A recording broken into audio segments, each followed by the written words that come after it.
वालेकुम रहमतुल्लाह। नाज़रीन को आज हम गब्बन बकरी की निशानियों के हवाले से वीडियो दिखा रहे हैं। हमारे साथ जो है जवेद भाई हैं, माशाल्लाह बड़ी अच्छी मालूमात रखते हैं बकरियों के हवाले से।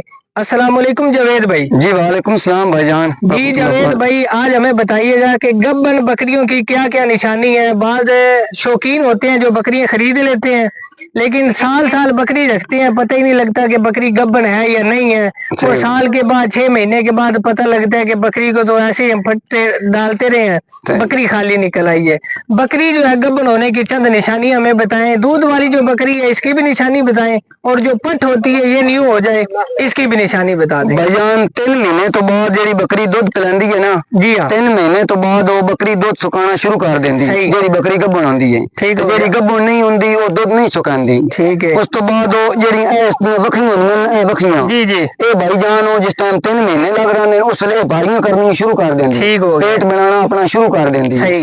इसदा जेड़ा मसल में है ना बच्चे वाला, जी हां, बच्चे वाली जगह है ना जी, ये जगह हौली हौली मजबूत हो जाती है, ठीक है। ठीक है, जेडी गब्बन है, जेडी गब्बन नहीं है उसकी ये सुक्की है, ठीक है। ठीक है, उस तो बाद जेडी वक्की है ये 3 महीने तो बाद वक्की भारी करनी शुरू कर देती है। सही हो गया। लोई भी अपनी बकरी यानी कि पेट इसका 10 दिन का भावे गब्बन है, ठीक हो गया। दूध भी जेड़ा वो 3 महीने तो बाद वो दूध सुकाना शुरू कर देती है। सही है। जेडी गब्बन है, जेडी नहीं गब्बन वो दूध पिलांदी रहती है, वो दूध नहीं सुकांदी। ठीक है। और भी दूध की ना अपना कोई नमकीन हो जाता है, दूध कोई जायका चेंज होता है, कोई ऐसी भी गल है? जी बिल्कुल, दूध सफेद चिट्टा रंगा जेडी चढ़ी होंदी है। सही है। जेडी गब्बन है उसका दूध पीला पीला हो जाता है, पीला हो जाता है, जी पीला पीला हो जाता है। जेडी गब्बन ना होवे उसका दूध बिल्कुल सफेद रंग दा रहंदा है। कोई लेसदार भी हो जाता है, जी बिल्कुल। जेडी गब्बन निकल जाती है उसका दूध भी सघन हो जाता है। सही हो गया। ते ए ते हो गई अपना दूध वाली बकरी दी जेड़ी है ना गब्बन होने दी निशानी। ते और भी कोई निशानी है इस तो इलावा?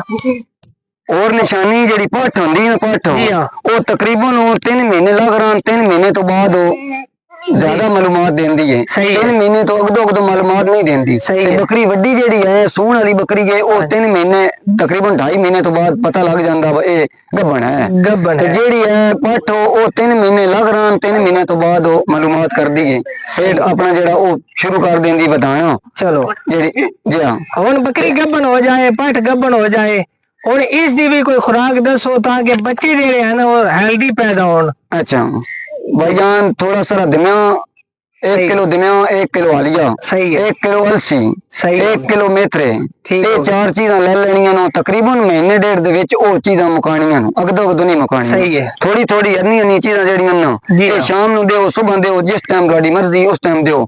इंशाअल्लाह बकरी जेड़ी ओ पेट भी बना सी गई ते मजबूत भी रह सी गई। सही हो गया, जज़ाकल्लाह।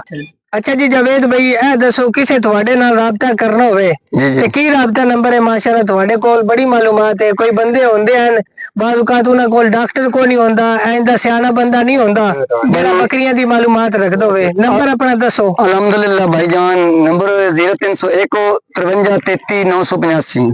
जी ठीक हो गया। ते बंदियां नु मालूमात देसो अपना कोई राबता करदे है। इंशाअल्लाह नंबर हर टाइम आन है, जिस टाइम किसी राबता करना होवे। मज गां दा भेड़ बकरी दा फल जेड़ा आड़े होवे ना, जी हां, वो भी अल्लाह पाक दा शुक्र है अल्हम्दुलिल्लाह। मेरे वालिद साहब काम करदा है जी, उस तो बाद मैं भी काम कर लेना। मज गां जेड़ी उसदा फल आड़े होवे, फल ना हुंदा जी हां, वो इंशाअल्लाह अल्लाह पाक दी मेहरबानी नाल अल्लाह दी जात दा शुक्र है अल्हम्दुलिल्लाह मैं फल काढ़ लेना। सही है जी हां। जेड़ी मज गां न रंदी पई होवे उसनु हाथ भी रख लेने, वो भी इंशाअल्लाह अल्लाह दे फजल नाल रह रहिंदी है।